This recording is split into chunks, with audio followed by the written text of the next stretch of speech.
ensemble, il me semble, on pourrait changer le monde de jour en jour, de cœur en cœur, par des gestes d'amour. Tous ensemble, il me semble, on pourrait changer le monde en changeant tout d'abord son cœur. Mais pour cela, ne faut-il pas tant de fois apprendre encore à être vrai? Bonjour, ici Mijou Pelletier pour une émission de l'Église diocésaine au service du diocèse de Sault-Sainte-Marie.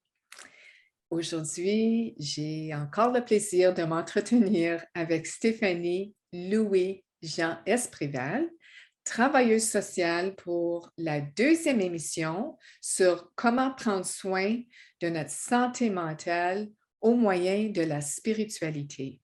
Alors, bonjour encore Stéphanie. Bonjour Mijou et bonjour aux téléspectateurs qui nous écoutent. Alors, lors de la première émission numéro 2005, nous avons revu les objectifs et le but du programme pour une promotion de bien-être, santé mentale, par le moyen de la spiritualité, tel que présenté aux jeunes secondaires du Conseil scolaire catholique du Nouvel-Ontario.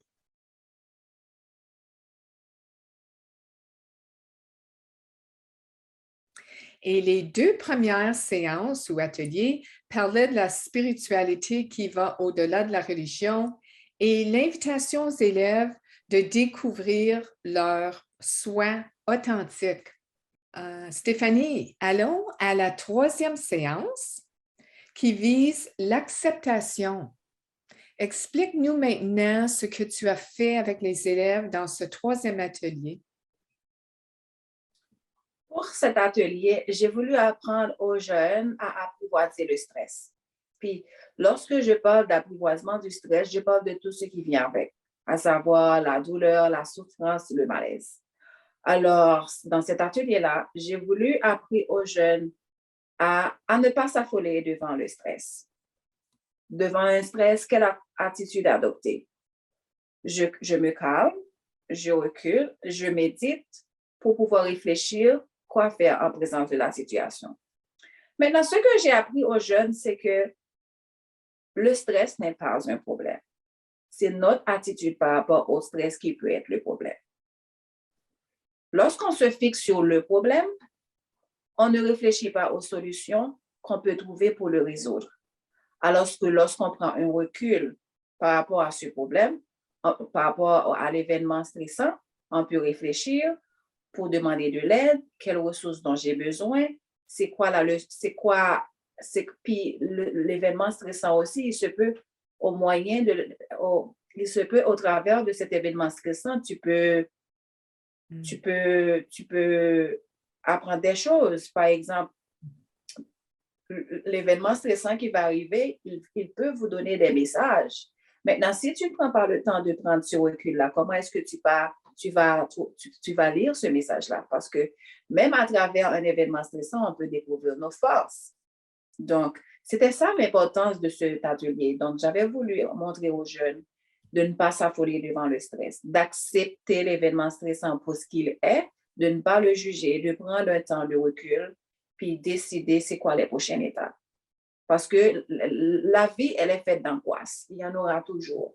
Maintenant, lorsque l'événement angoissant arrive, qu'est-ce que je fais? Est-ce que je m'affole ou est-ce que je prends un recul pour tenter de résoudre, pour tenter d'apporter des solutions à ce qui arrive? D'accord.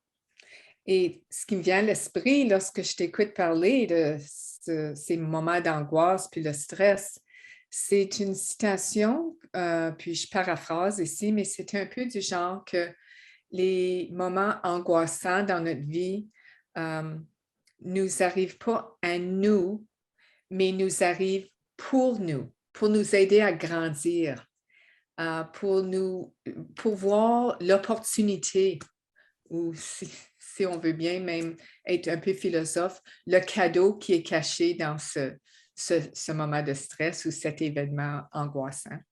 Est-ce que j'ai raison de dire ça? Oui, tu as parfaitement raison. L'événement stressant qui arrive, il y aura un côté positif et un côté négatif. Le côté négatif, c'est le côté désagréable de l'événement, les émotions fortes qui vont accompagner l'événement, mais il y a le côté positif aussi. Parce que cet événement-là qui t'arrive, si tu démontres une attitude positive vis-à-vis de cet événement-là, tu vas voir que tu vas découvrir tes forces. Mais comment est-ce que je suis arrivée à résoudre ce problème? Comment est-ce que je suis arrivée à me surpasser pour prendre soin de moi à travers ces problèmes? Donc, il y a le côté désagréable puis le côté agréable de l'angoisse. C'est juste prendre du recul pour essayer de questionner, réfléchir. Certaines fois, j'accompagne les jeunes à prendre un journal, parler avec l'événement. Mets l'événement à ton côté, sois ami avec l'événement, ne juge pas l'événement, écoutez l'événement comme un ami. D'accord. Donc, durant cet atelier, vous vous êtes penché sur la question d'accepter ses émotions, ses défis, les moments difficiles, le stress. Et vous avez invité les élèves à dessiner une ressource ou des ressources en eux ou autour d'eux. Peux-tu nous parler de cette activité? Comme je te dis, j'ai dit aux jeunes, c'est notre attitude par rapport au stress qui peut être un problème. Le stress, il n'est jamais un problème parce que dans la vie, il y en aura toujours. Mais qu'est-ce que tu fais pour prendre soin de toi pendant que tu vis cet événement stressant? Donc, j'ai invité les jeunes à comprendre que de quoi est-ce que j'ai besoin pour résoudre mon problème. Donc, je l'ai invité à dessiner les ressources en eux. N'oublions pas, nous avons les ressources en nous aussi qu'on peut utiliser pour faire face au stress. Par exemple, je sais que je suis une personne forte, par exemple. Je sais que je suis courageuse. Donc, je peux utiliser mon courage. Est-ce que l'événement qui m'arrive m'oblige à utiliser mon courage pour le résoudre? Puis, quelles sont les ressources autour d'eux qu'ils peuvent utiliser? Est-ce que je peux demander de l'aide à maman? Est-ce que je peux demander de l'aide à mon enseignante? Est-ce que je peux demander de l'aide à la travailleuse sociale de l'école ou au travailleur social de l'école? Donc, c'était ça le but de l'événement, c'était de pousser les jeunes à réfléchir, d'accepter le stress parce qu'il y en aura toujours. Mais quelles sont les ressources dont je dispose en moi, puis autour de moi, qui peuvent m'aider à passer à travers l'événement stressant? Toujours en lien avec l'apprivoisement au stress. Parce que, comme je t'ai dit, le but de cet atelier, c'est de les aider à apprivoiser le stress. Donc, s'ils doivent apprivoiser le stress, ils doivent apprendre à connaître c'est quoi. Ils ont appris à connaître c'était quoi le stress, c'était quoi les influences du stress sur leurs émotions, les comportements, puis c'est quoi ils ont besoin pour apaiser le stress. Donc, Stéphanie, parmi les réponses des élèves, quelles ressources sont identifiées le plus souvent? Ils ont surtout identifié les ressources familiales. C'est surtout les ressources familiales qu'ils ont utilisées. Par contre, moi, comme travailleuse sociale, je les ai poussés, dans les discussions, je les ai poussés à trouver d'autres ressources. Par exemple, je les ai parlé d'autres ressources. Par exemple, je leur ai parlé du rôle de la travailleuse sociale dans leur école. Je leur ai parlé des ressources qui existent dans la communauté qu'ils peuvent utiliser. Je leur ai dit de toujours essayer de frapper aux portes des gens. Parce qu'il y a des situations qui vont arriver, ils ne pourront pas les résoudre toutes seules. Ils auront besoin des ressources, que ce soit en eux ou des ressources humaines dans leur entourage. Intéressant, Stéphanie. J'aurais pensé que la réponse des élèves serait plus axée sur leur père comme ressource, leurs amis. Et je trouve ça intéressant que, en grande partie, ils ont exprimé que leur famille était une ressource pour eux. Puis j'apprécie beaucoup le fait que tu invites et tu encourages à voir toutes les nombreuses ressources qui les entourent et de ne pas se gêner d'aller demander pour de l'aide lorsque c'est nécessaire. Pas attendre d'être dans un moment de crise. Donc, aussi, j'aime beaucoup la diapo de la page 13 du troisième atelier, la troisième séance, sur l'autocompassion.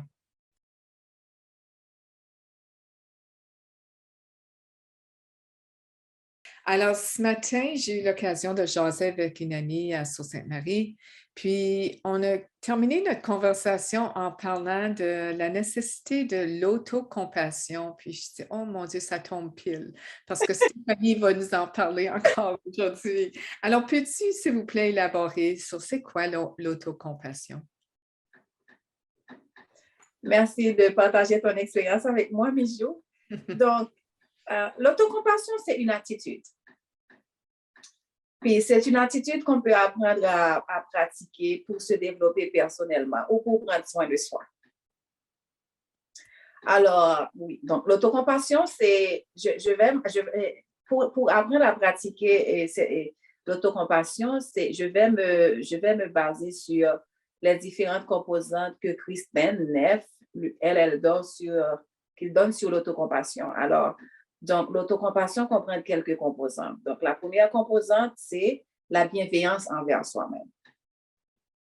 L'une des façons de pratiquer la bienveillance envers soi-même, c'est d'arrêter l'autocritique.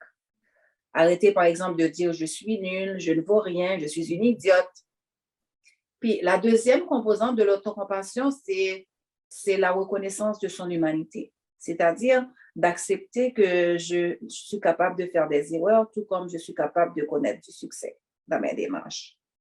Puis la troisième chose que Kristen Neff nous dit sur l'autocompassion, c'est la pleine conscience, c'est-à-dire d'accepter les expériences intérieures que nous vivons ou les expériences extérieures, de les accepter pour ce qu'elles sont sans avoir à les juger. Donc, après avoir discuté avec les jeunes sur l'autocompassion, j'ai présenté aux jeunes la roue de l'autocompassion. Donc, cette roue comprenait un ensemble de stratégies pour aider les jeunes à pratiquer l'autocompassion dans leur vie. Puis, dans cette roue, l'une des choses qu'il y avait, et puis j'en ai mentionné tantôt, c'est d'arrêter l'autocritique et les étiquettes.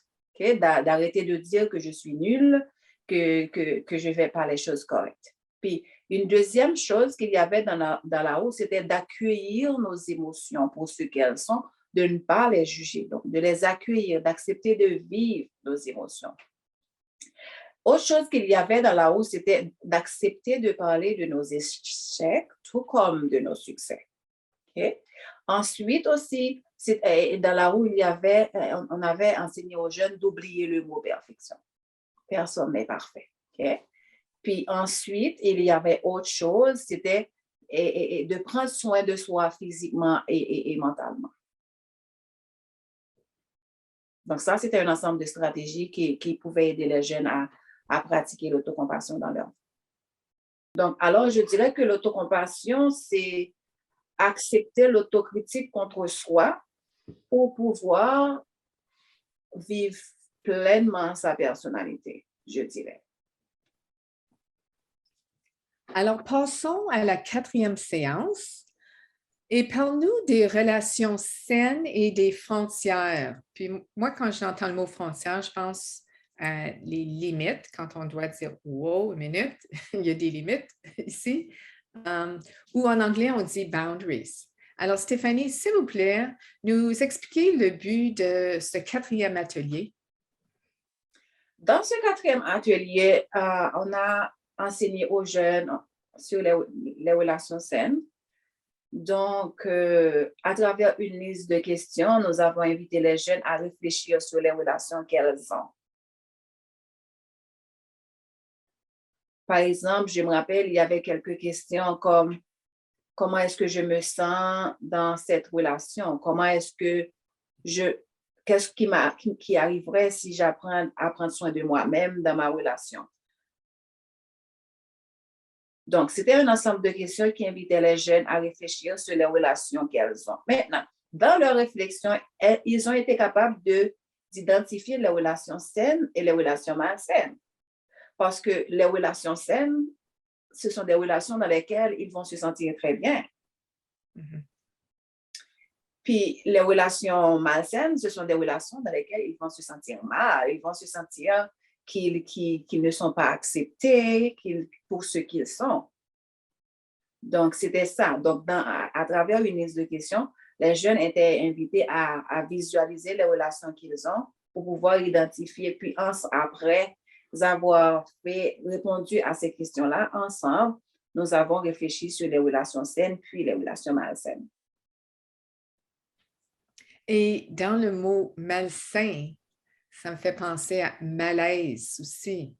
Donc, quand c'est des relations malsaines, c'est de se fier à son fort intérieur puis de reconnaître qu'il y a un malaise pour éventuellement voir la différence entre ce qui est sain et malsain, je crois.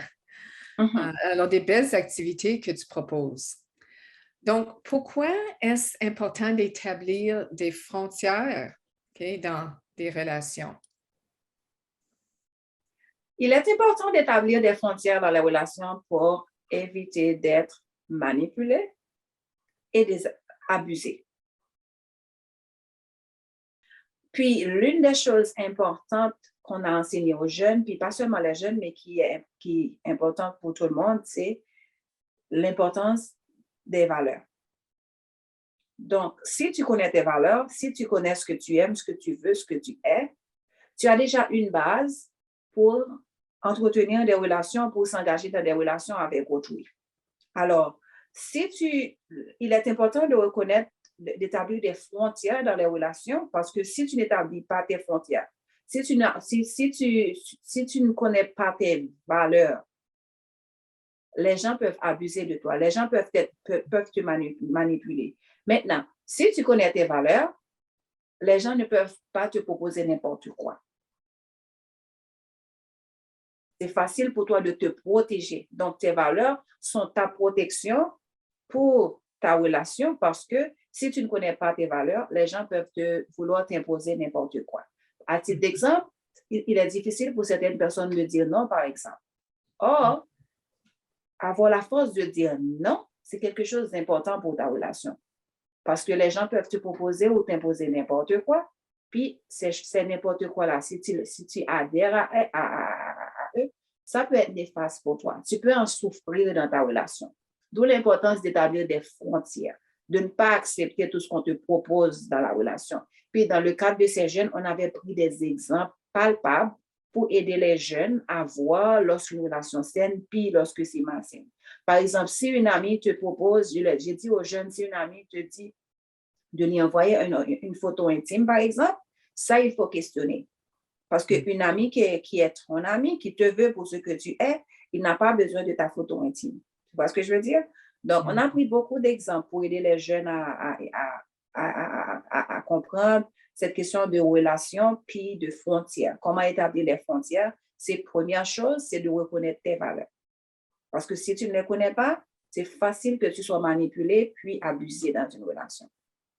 Que ce soit une relation simple ou une relation amoureuse, je parle souvent, certaines jeunes de cet âge commencent à avoir des petites relations intimes, mais on en a tenu compte aussi parce qu'on sait qu'on doit parler la vérité parce que nous, on travaille avec ces jeunes-là, on sait qu'à partir de 12-13 ans, certains s'engagent déjà dans des petites relations intimes, puis on voulait les protéger. On veut les protéger.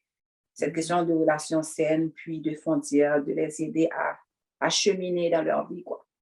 Mm-hmm. D'où l'importance d'identifier, de nommer ses propres valeurs pour les mettre en pratique, pour dénoncer des injustices, puis dénoncer des formes d'abus ou quand on se sent qu'une relation devient ou l'autre ambitionne sur soi. Alors, les exercices que les élèves ont fait au préalable, sans doute, les aident à discerner leurs propres valeurs et, comme je disais, à les affirmer en temps et lieu. Oui, c'est exactement ce que tu dis, Mijou, parce que si l'élève ou la personne est capable de reconnaître ses valeurs, ça va être facile pour elle de s'affirmer dans la relation, de dire non, ce que tu me proposes, je ne le veux pas. Non, ce que tu me proposes, ça ne correspond pas à mes valeurs. Merci, je ne vais pas le faire. Okay? Parce qu'une chose qu'on doit comprendre, puis qui peut être néfaste pour la santé mentale, c'est que lorsqu'on agit en contradiction avec nos valeurs, ça peut avoir un impact négatif sur la santé mentale. la personne peut ressentir une sorte de tension à l'intérieur d'elle. Pourquoi? Parce qu'elle a agi en contradiction avec ses valeurs. Donc, lorsque tu agis en cohérence avec tes valeurs, tu te protèges, tu prends soin de ta santé mentale, parce que lorsque tu agis en cohérence avec tes valeurs, la vie devient plus belle pour toi parce que tu fais les choses qui correspondent à ton soin intérieur. C'est bien. C'est super. Alors, au cours d'une activité, les élèves ont l'occasion de réfléchir à ce qu'ils et elles peuvent contrôler. Peux-tu nous parler de cette séance? C'était une activité de méditation, puis c'était une méditation guidée. Puis c'était en lien avec les relations saines puis les relations malsaines. Par exemple, on invite dans une séance de méditation guidée, on pouvait dire une phrase comme « Je ne peux pas contrôler si les autres me jugent dans les relations. Par contre, moi, je peux choisir de ne pas juger les autres dans mes relations. » C'était un ensemble de phrases qui tenaient compte des relations saines puis des relations malsaines. Par exemple, les jeunes ne peuvent pas contrôler ce que les autres ont à offrir comme relations malsaines. Par contre, eux, ils peuvent contrôler quoi donner comme chose comme caractéristique d'une relation saine. Donc, on voulait conscientiser les jeunes sur la possibilité qu'ils soient capables d'offrir des choses positives dans leur relation. Donc, c'était juste une séance de méditation guidée. Donc, au cours de cette émission, on a eu l'occasion de se pencher sur l'atelier 3 et 4, sur l'autocompassion et sur les relations saines, malsaines et les frontières, les limites. Aurais-tu peut-être un dernier message ou conseil pour les gens qui nous écoutent aujourd'hui? Alors, mon message, c'est pour les chrétiens. Donc, la pratique de l'autocompassion peut être un outil nécessaire pour eux je dis cela parce que pour le christianisme, c'est une foi religieuse, puis il y a une structure qui nous dicte une façon de vivre, un ensemble de comportements à adopter. Donc, pour les chrétiens, il se peut qu'ils arrivent dans une situation et ils agissent en contradiction à ces valeurs-là. Ils font des choses qui ne correspondent pas à ce qui est attendu d'eux dans la religion. Maintenant, qu'est-ce qui peut arriver lorsque la personne ou le chrétien, il agit en dehors des valeurs dictées par la religion, en dehors de cette structure? Il peut arriver qu'après avoir commis un acte qui est contraire à ce qui est admis dans la religion, la personne peut avoir un sentiment de honte. Maintenant, avec ce sentiment de honte-là, il peut arriver une chose. La personne peut être coincée dans ce sentiment de honte, briser sa relation avec Dieu. Maintenant, moi, ce que j'aimerais dire comme message, c'est de pratiquer l'autocompassion, d'accepter que nous ne sommes pas parfaits. Puis là encore, je vais revenir avec la question de la reconnaissance de son humanité, d'accepter que nous ne sommes pas parfaits, puis de rebâtir notre relation avec Dieu. Ce n'est pas parce que nous avons agi en dehors de ce qui est attendu de nous dans la religion que nous sommes obligés de rompre notre relation avec Dieu. Parce que même Dieu, lui, puis même Jésus, lui, il reconnaît ce côté imparfait là de l'homme. Parce que si nous regardons bien l'histoire de la femme samaritaine, il y avait la foule qui jugeait cette femme pour son comportement, mais quand dit Jésus que celui qui n'a jamais péché tire la première pierre. Donc, Jésus lui-même reconnaît le côté imparfait de l'homme. Donc, moi, ce que je veux dire comme message, c'est de pratiquer l'autocompassion, de reconnaître que nous pouvons faire des erreurs, puis si nous avons agi en dehors de ce qui est attendu de nous dans la religion, de ne pas briser notre relation avec Dieu, avec Jésus, de demander pardon, puis reconstruire notre relation avec lui. C'est beau. Très beau. Cette question aussi qu'à titre de chrétien, chrétienne, de baptisé, nous sommes des pardonnés. Tu sais? par notre nature humaine aussi, il n'y a personne qui est parfait. Alors qu'on on va faire des erreurs, on va tomber. Ce qui est important, c'est de se relever puis se reconnaître comme qu'on est des pardonnés aussi. Et j'aime beaucoup cette question ou cette approche d'autocompassion, de ne pas être trop dur sur nous-mêmes. Alors, écoute, Stéphanie, notre émission tire à sa fin et moi, je me sens tellement privilégiée d'avoir eu l'occasion de réfléchir à le sujet de ces 4 ateliers. Et je me dis aussi les élèves qui ont profité de ce temps, de l'exercice de réfléchir, parce qu'on sait que des élèves du secondaire, ils ont une certaine maturité, mais même moi, dans ma vie, comme une femme plus âgée, quel privilège de réfléchir davantage à toute cette question de la bonne santé de l'âme. Alors, on espère que nos téléspectateurs, que vous avez profité également de ce temps passé ensemble.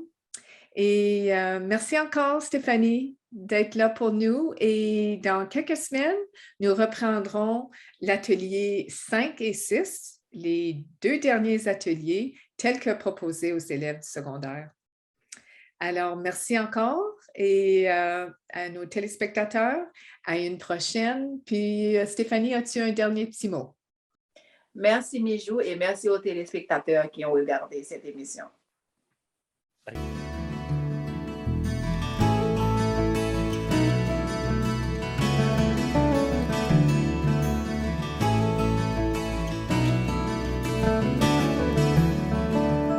Tous ensemble, il me semble, on pourrait changer le monde de jour en jour, de cœur en cœur, par des gestes d'amour. Tous ensemble, il me semble, on pourrait changer